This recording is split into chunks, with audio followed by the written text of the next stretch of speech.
Bonjour et bienvenue pour cette nouvelle série de prédications en archipel proposée par la paroisse de Brest et du Nord Finistère. Reprendre la prédication qui a été donnée dimanche dernier, le 13 décembre, troisième dimanche de l'Avent. Une prédication que nous allons développer là sur 3 épisodes, 3 petits courts messages qui vous permettront de reprendre ou bien de découvrir ce que nous avons partagé dimanche dernier. Nous nous sommes penchés sur un extrait de l'évangile de Jean, dans le premier chapitre. Nous avons lu les versets 6 à 8 et puis 19 à 34. J'aime pas tellement, habituellement, moi, couper comme ça le texte biblique et en prélever des morceaux comme on coupe un saucisson et qu'on en prend certaines tranches, parce que, en fait, ça nous met dans une situation dangereuse. Prélever comme ça des versets sortis de leur contexte, c'est courir le risque soit de mal les comprendre, alors que quand on les met dans la plénitude d'un chapitre, on s'aperçoit qu'ils disent certaines choses que, une fois retirées de ce chapitre, on n'arrive plus à saisir de la même manière. Ou bien pire encore, on peut courir le risque de leur faire dire intentionnellement des choses qu'en fait ils ne disent pas du tout.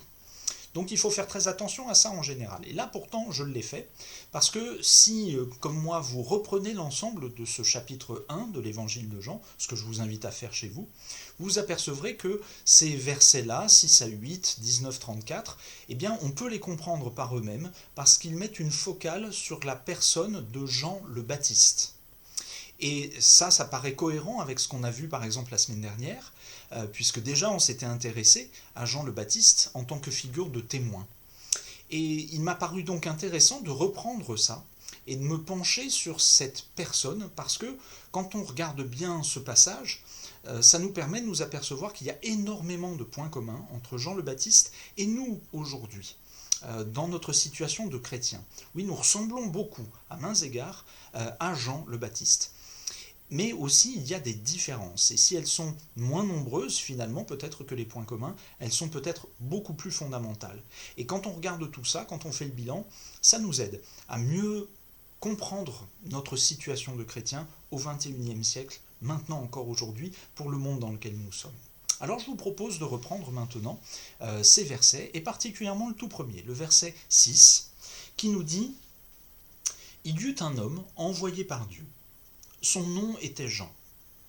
Il vint comme témoin pour rendre témoignage à la lumière, afin que tous croient par lui. » Je voudrais faire 4 remarques sur ce verset.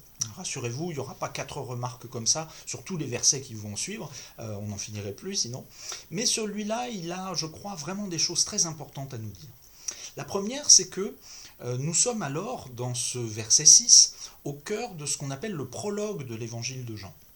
C'est un passage assez célèbre qui va des versets 1 à 18 du premier chapitre de cet évangile, et dans lequel l'évangéliste Jean nous dresse une fresque magnifique d'une grande profondeur spirituelle pour nous expliquer que Dieu, qui est Dieu de toute éternité, qui a existé avant toute autre chose, eh bien, il y a en lui la parole qui était là avec lui dès avant même le commencement, et que cette parole, elle s'est faite chair, c'est le Fils, c'est Jésus.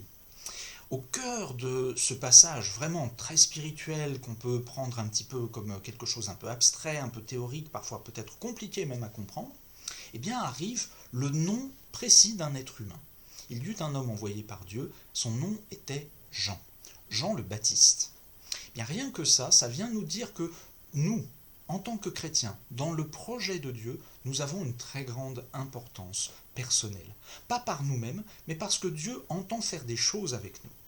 Et donc, le christianisme, ça n'est pas un grand mouvement de masse indifférencié où tous les individus pourraient se mélanger dans une sorte de melting pot qui finirait par être complètement indifférent et où nos personnes précises seraient écrabouillées pour ne faire qu'un grand tout. Non, c'est pas du tout ça.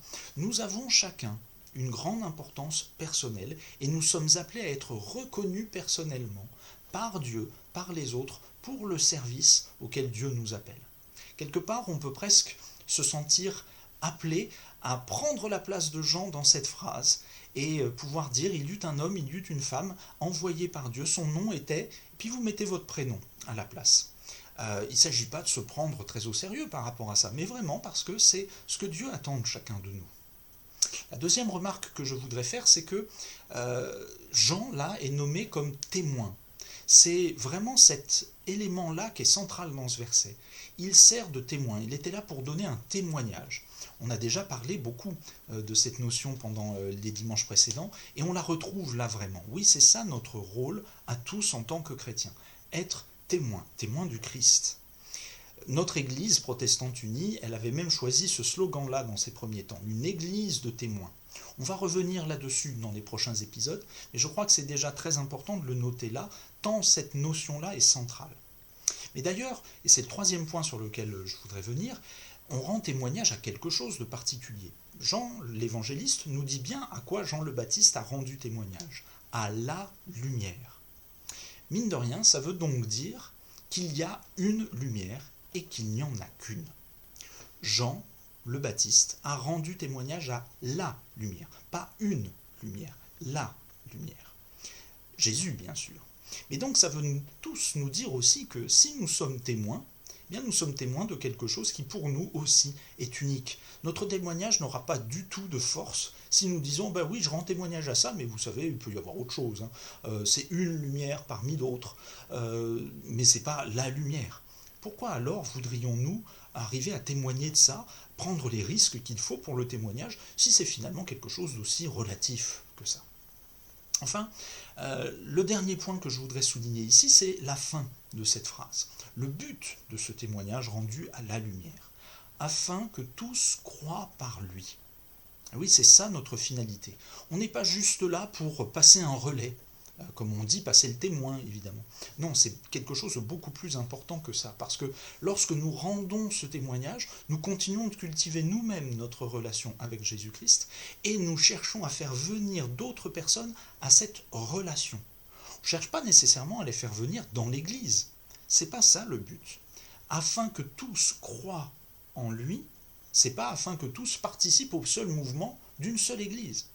Ça dépasse vraiment cela. L'enjeu, c'est d'abord la relation personnelle que chacun d'entre nous peut entretenir avec Jésus-Christ. C'est ça notre but en tant que témoin. C'est ça que nous avons à faire, rendre témoignage à la lumière pour que les personnes qui recevront notre témoignage s'ouvrent à cette lumière et développent elles-mêmes une relation personnelle avec le Seigneur pour à nouveau elles-mêmes être de nouveaux témoins et que cette lumière se répande, se diffuse, soit de plus en plus concernant un grand nombre de personnes.